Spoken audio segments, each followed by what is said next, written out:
இப்போ இந்த சூரபத்மனே இருக்கானே,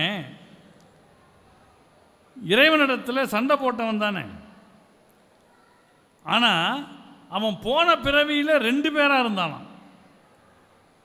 பாக்கிய ராசான்னு ஒரு அரசனுடைய மகனாக 2 பேர் பிறந்தாங்களாம். ஒருத்தன் பேர் சூரன், ஒருத்தன் பேர் பத்மன். 2 பேரும் முருகனுக்கு வாகனமாகவும் ஆயுதமாகவும் ஆகணும்னு விரும்பினாங்களாம், கொடியாகவும் ஆகணும். நம்ம நினைக்கிறோம் சூரபத்மனை தான் மயிலாக்கினார்னு. அதுக்கு முன்னாலேயே மயில் அவருக்கு வாகனம். எப்படி ஒரு உதாரணம் கந்தபுராணத்தில் இருக்குது. கந்தபுராணத்தில் வேலை விட்டு உன்னை நான் காப்பாற்றுவேன்னு சிறையில் இருந்த இந்திரனுடைய மகன் ஜெயந்தனுக்கு கனவுல போய் சொன்னார். அப்போ சூரபத்ம வதமே நடக்கலை. ஆனால் ஜெயந்தன் கனவுல எப்படி போனார்னா மயில் வாகனத்திலே போனார். அப்போ மந்திர மயில் ஓங்காரம் முருகனுடைய வாகனம். இப்போ பாருங்கள், இந்த மயில் இப்போ ஓங்காரத்தை இப்படி எழுதி பாருங்கள். இப்படி ஓங்காரம் இப்படி வந்து இப்படி வந்து ஒரு சுழிச்சு இப்படி இருக்கும். இந்த மேல் பகுதி இருக்குங்களா, இதான் மயில் தோகை.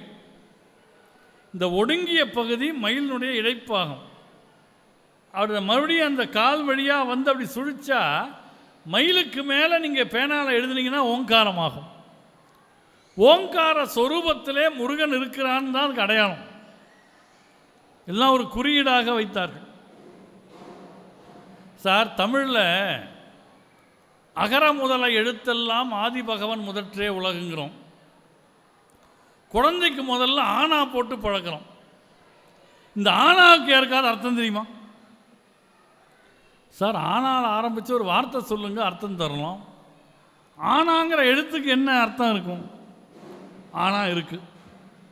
ஆனாவுக்கு அர்த்தம் இருக்கா? ஆனா இருக்கு.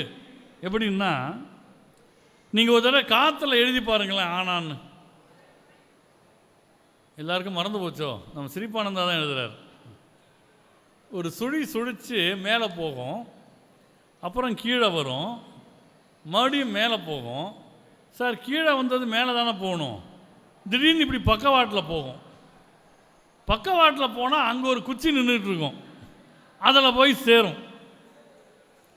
இது என்ன சார் இது? சார், சுழிச்சு எந்திரிச்சுது, கீழே விழுந்தது, மறுபடியும் மேலே தானே போகணும். அது ஏன் பக்கவாட்டில் போகுது? அந்த சுழி தான் நம்ம தலையில் உள்ள சுழி. இந்த மனுஷன் என்ன பண்ணுறான்? வாழ்க்கையை தொடங்குறான். நான் தான் எல்லாம், நான் மேலே போகிறான் பார்த்தீங்களா, நான் தான் எல்லான்னு ஆணவம் வருது அவனுக்கு. அந்த ஆணவத்தில் பட்டால்னு கீழே விழுகிறான்.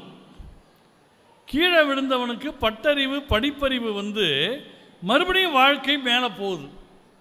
என்னடா இந்த வாழ்க்கை தான் எல்லாம் நினச்சா, இது நினச்சா மேலே போகுது, நினச்சா கீழே போகுது. அதுக்கு இது நாம் மட்டும் காரணம் இல்லை, வேற ஏதோ காரணம் இருக்குன்னு தேடிக்கிட்டு இப்படி போகிறான். இப்படி தேடிக்கிட்டு போனால் எதனோடும் சேராமல் தனித்ததாக பரம்பொருளாகிய இறைவன் இருக்கிறான். அந்த இறைவனை போய் சென்றடைகிறான்ங்கிறது தான் ஆனாங்கிற எழுத்தினுடைய அர்த்தம்.